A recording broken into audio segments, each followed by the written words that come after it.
But we do appreciate this opportunity to talk about capacity building, human resource capacity building in a sense, and that we've noted that for many years it's been maybe a travesty that in many of the calls for proposals and many of the actions taken in international development are squarely centered in science and technology, and that's very good.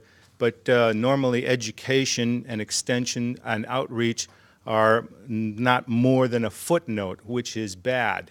Because if you've had a good lunch and right before you doze off into this session, you take a look around the room and take a guess at the average age in here, and I'm guessing we're a lot closer to the 70s than we are to 25. And someday we are all going someplace, each to his own, and I think it's incumbent upon us to prepare that next generation of scientists so that we can carry on the work that Dr. Borlaug started. So before we get going on this topic, I'd like to sum up the morning just a bit. First, good friend and colleague Leo talked about pecan production and healthy snacks, and I agree. And they are so important. And then Luis talked about more meat consumption in developing countries, eventually outpacing developed countries, and we'll see that day come too. Joseph told us stories about the cowpeas and the perceptions, in particular, perceptions of food. And that's going to become a real critical component within the Feed the Future initiatives. And with that, we talked about what it means to eat food in one state and maybe to eat it in another. And then Elena helped me remember the importance of food processing and food insecurity and post-harvest loss. And so I got to thinking, Joseph, because Nutella is the great myth, if there ever was one, because maybe we don't eat cowpeas because they're cowpeas, but if we grind them up or turn them into something else, cow peanut butter, huh? Maybe. I think we have some possibilities. You see, I have a 10-year-old daughter at home who despises peanuts, but she loves peanut butter. She despises other forms of nuts like pecans and walnuts, but she loves Nutella because of its chocolatey goodness. And I never point out the fact that on the label is the main ingredient right there. And she loves it. And so perception is a big thing. And then finally Kevin wrapped up, and he really got my interest because I'm a pepper grower, and he was talking about healthy peppers, the peppers that are good for you. So wait a minute, Joseph. Hot and spicy cow peanut butter. I know I'd buy it, and I know at least one other person in here who would buy it as well. So 9 years ago, I had very good fortune to have Dr. Norman Borlaug as a guest speaker in an agricultural education course on the other side of campus. And he was talking about the importance of science and technology and in feeding future generations. And I can still hear his words when he spoke about the fact that science and technology alone is not enough. He talked to the students and he challenged them to become the next generation of scientists, become the next innovators of great technologies that would help move our food production forward and lessen the effects of food insecurity, malnutrition, and most of all, chronic poverty worldwide. And so Dr. Borlaug challenged those students to not only learn the sciences and the technology, but then to teach others about that. And that's where capacity building comes in. Because we may know all there is to know about cowpeas, but if we're not teaching others about that science, about those innovations, then we're doing a great disservice to future generations.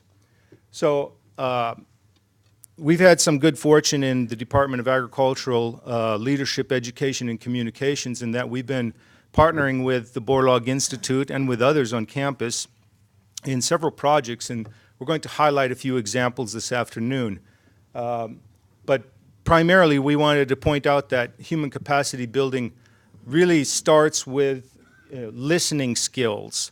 And it's so important that, that we understand when we go into a development situation that we don't necessarily have the answers. Heck, sometimes we don't even know what the questions are until we actually get to where we're going.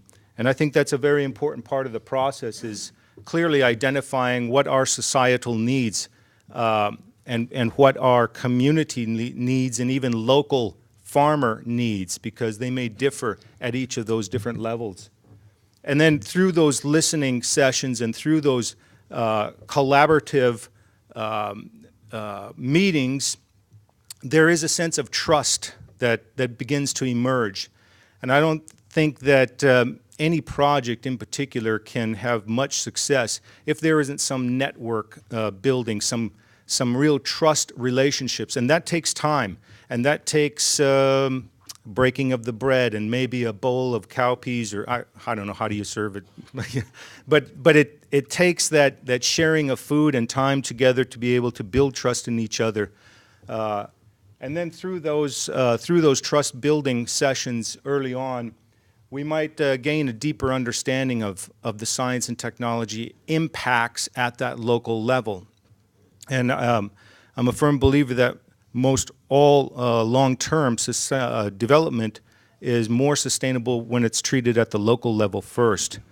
Out of that, we seek creative problem solving and strengthen scientific networks because those are important to countries that we work with, and will be even more so in the specific countries identified in the Feed the Future initiative. So strengthening the capacities not only at the research level, but the teaching level as well, really starts with a recognition of indigenous knowledge systems. We believe that there's always local knowledge that is probably far more valuable than what we can bring to a certain situation with just a scientific approach or just a technology-only approach. And that we must take into consideration those factors that do affect production, that do affect local food consumption, traditions, norms, cultures. It's one thing to have maroon carrots. It's another to try and get somebody to actually eat the dang thing because, well, I don't know. Steve did get me to eat sweet potatoes, or yams as they call them. Is that what it is, Steve? And he got me to like them, so that was a major breakthrough this past year. And responding to stakeholder needs then would be to include those advances of science and technology that we have at our disposal, but then also to jointly create our plans of work. I think that's very important in moving forward, that each development situation that we view in human capacity building is always viewed in the form of a partnership. It can never be one party and another party. It has to be together. It has to be a partnership to sustain itself and to go on. And then Elena was mentioning the importance of faculty and student training and working with those future generations. And that is extremely important, I think, for the future scientists to carry on what has started and to carry on what has been developed in the past. So seeking out those opportunities for reciprocal exchanges, not just U.S. partners going one way, but having overseas partners come here as well. And then maybe investing, and I know that's a dirty word, but it's a necessity in development work, to invest in traditional and distance education mediums.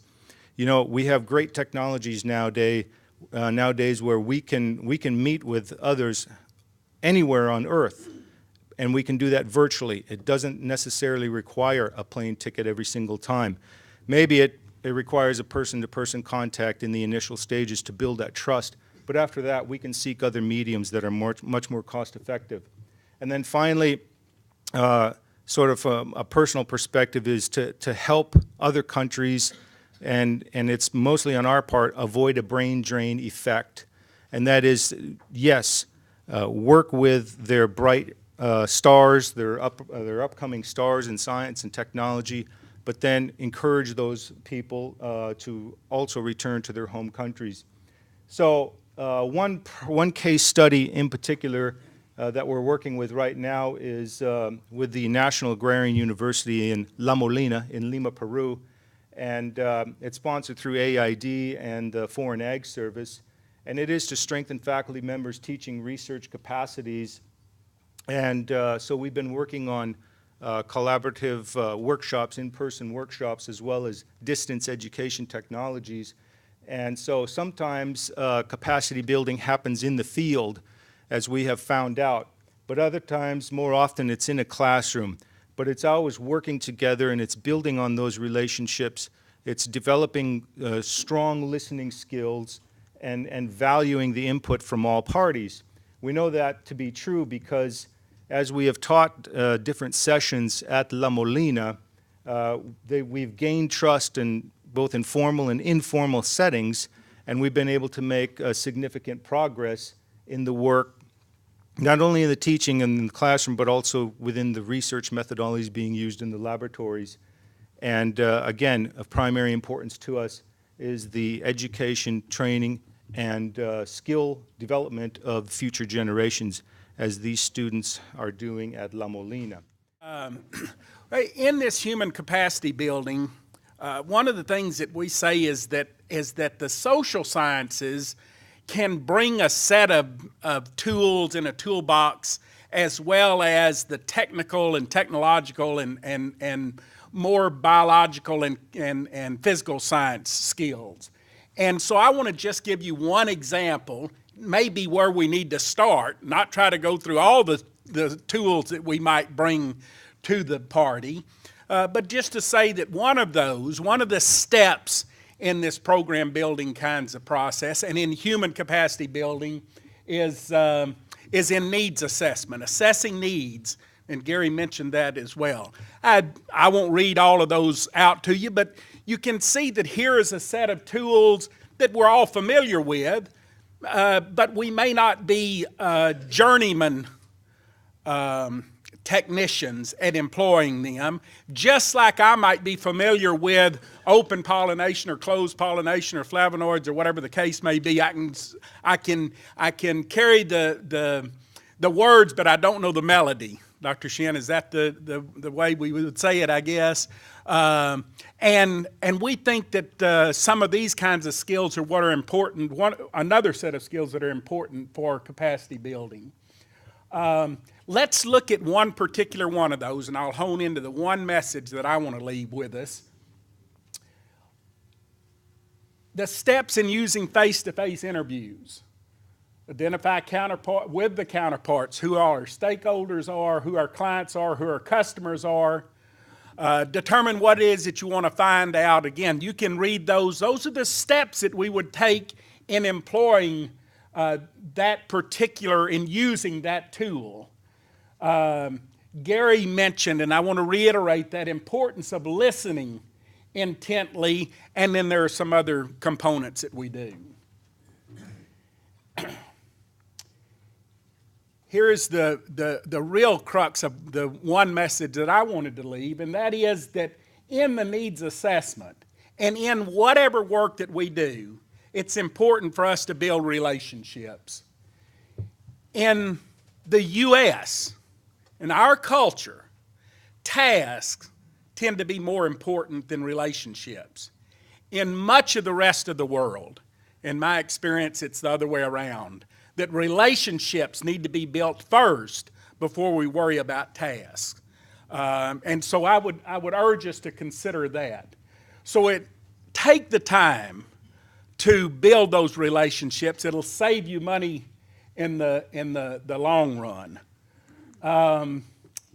And if we take that time to build those relationships and solve problems together, then we have a chance of making an impact in this human capacity building.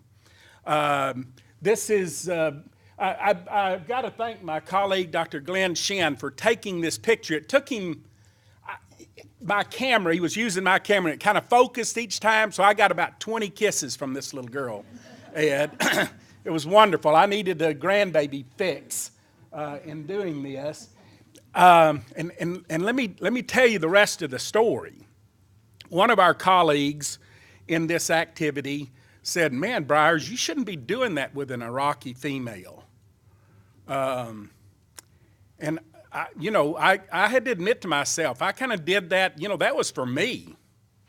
I needed a grandbaby kiss.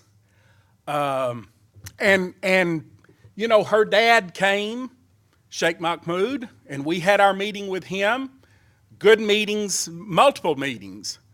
And then he came up, and then I was told later I shouldn't have been doing that. A couple of days later, the Sheikh came to the base where we were staying and came into the meeting where we were.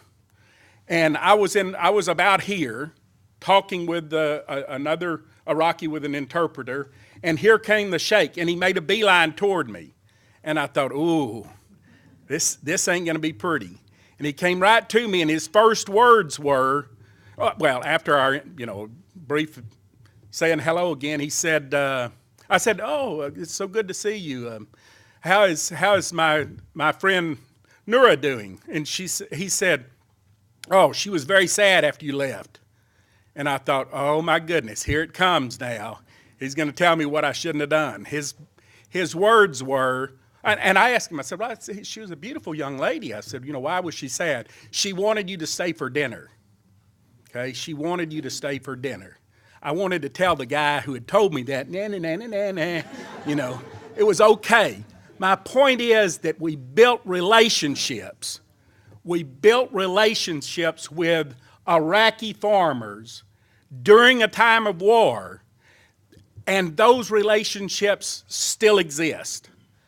Those relationships will continue long after that war is over and after we've come home and we still communicate.